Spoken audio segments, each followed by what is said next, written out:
بادشاہ سلامت کو جب یہ سارا واقعہ جا کر سنایا تو اس نے بھی حاتم طائی کی سخاوت کی بڑی تعریف کی۔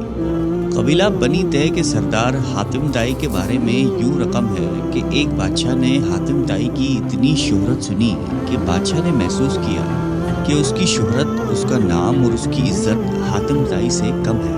بادشاہ کا دل بغض اور حسد سے بھر گیا۔ اس کے دل میں یہ وسوسہ آ گیا کہ جب تک حاتم زندہ ہے مجھے حاتم سے زیادہ عزت و شہرت نہیں مل سکتی۔ شیطانی ذہن کو استعمال کرتے ہوئے اس نے ایک چالاک، فساد پسند اور لالچی شخص کو اس بات پر مامور کیا کہ وہ حاتم کو قتل کر کے اس کا سر اٹھائے۔ کرائے کا یہ دہشت گرد اور قاتل شخص اپنے ترکش کو تیروں سے بھر کر اور تیز دھار تلوار کو میان میں رکھ کر حاتم طائی کے ملک کی طرف روانہ ہو گیا۔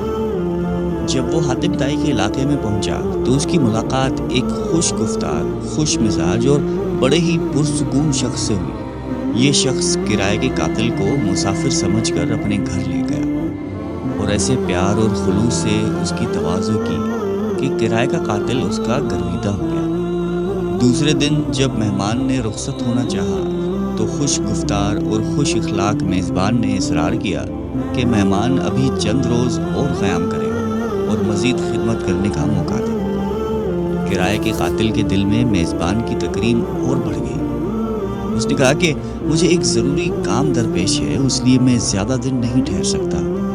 میزبان نے کہا کہ آپ وہ کام مجھے بتا دیں، شاید میں آپ کی کچھ مدد کر سکوں۔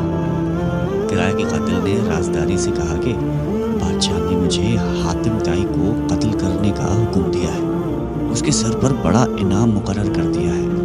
اگر آپ حاتم طائی کو جانتے ہیں تو مجھے اس کا پتہ بتا دیں۔ یہ سن کر میزبان مسکرایا اور عاجزی کے ساتھ جھک کر کہا کہ میں حاتم طائی ہوں، آپ اپنا کام شوق سے پورا کر سکتے ہیں، کیونکہ اگر یہ کام آپ اسی وقت پورا نہیں کریں گے تو پھر لوگ دیکھ لیں گے اور وہ مذمت کریں گے اور آپ انعام سے محروم رہ جائیں گے۔ حاتم کی یہ بات سن کر کرائے کا قاتل اپنے میزبان کے پیروں میں گر گیا۔ اس نے اپنی تلوار اور تیروں سے بھرا ہوا ترکش پھینک دیا اور کہا کہ ایسے معزز سردار کے جسم پر پھول مارنا بھی گناہ عظیم ہے۔ سخاوت کے بارے میں ایک مجلس میں حضور قلندر بابا اولیاء رحمۃ اللہ علیہ نے فرمایا کہ ایک شخص حضور صلی اللہ علیہ وآلہ وسلم کی خدمت اقدس میں حاضر ہوا اور اس نے عرض کیا کہ یا رسول اللہ، مجھے شہد چاہیے۔ آپ علیہ السلام نے فرمایا کہ عثمان کے پاس چلے جاؤ۔ جب یہ شخص حضرت عثمان رضی اللہ تعالیٰ عنہ کی خدمت میں پہنچا تو وہاں بہت سارے اونٹ بیٹھے ہوئے تھے اور گیہوں کی بوریاں لاتی جا رہی تھی۔ اس شخص نے دیکھا کہ ایک بوری کا منہ کھل گیا اور اس میں سے چند کلو گیہوں زمین پر گر گئی۔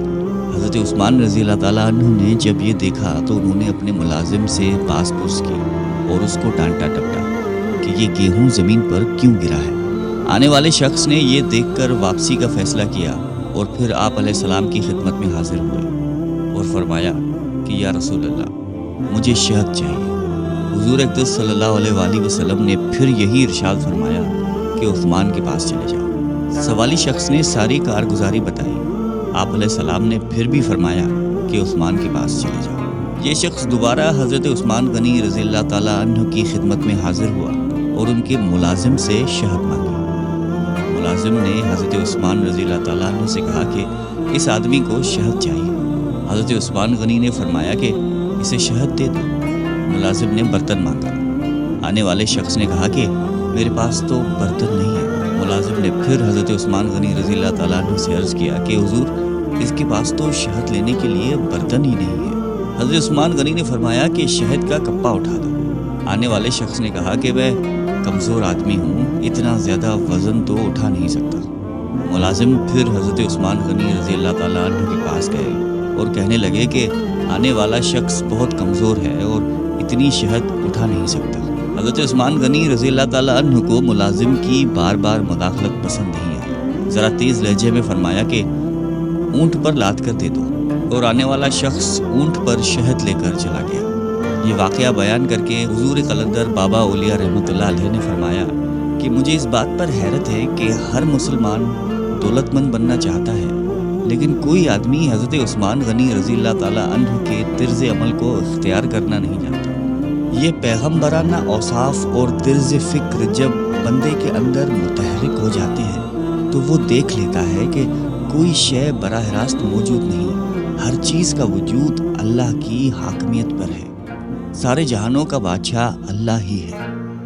انسان زندگی میں جس چیز کو حاصل کرنا چاہتا ہے تو ضروری یہ ہے کہ اس چیز سے متعلقہ لوگوں کی صحبت اختیار کی جائے، مگر ہم شیطان کی قربت کے کوگر ہیں تو شیطان کے اوصاف پسند کرتے ہیں، اور اگر ہم رحمان سے قریب ہونا چاہتے ہیں تو رحمان کی صفات اختیار کرنی ہوں گی۔ اگر آپ بھی اللہ تعالیٰ کی قربت اختیار کر کے کائنات میں ممتاز ہونا چاہتے ہیں تو اللہ کی مخلوق کی خدمت کیجیے۔ بلا شبہ محبت رکھنے والے لوگ اللہ کے دوست ہوتے ہیں، اور دوست پر دوست کی ہمیشہ نوازش ہوتی ہے۔ اللہ تعالیٰ آپ کو اور مجھے سخاوت کی صفات عطا فرمائے، آمین۔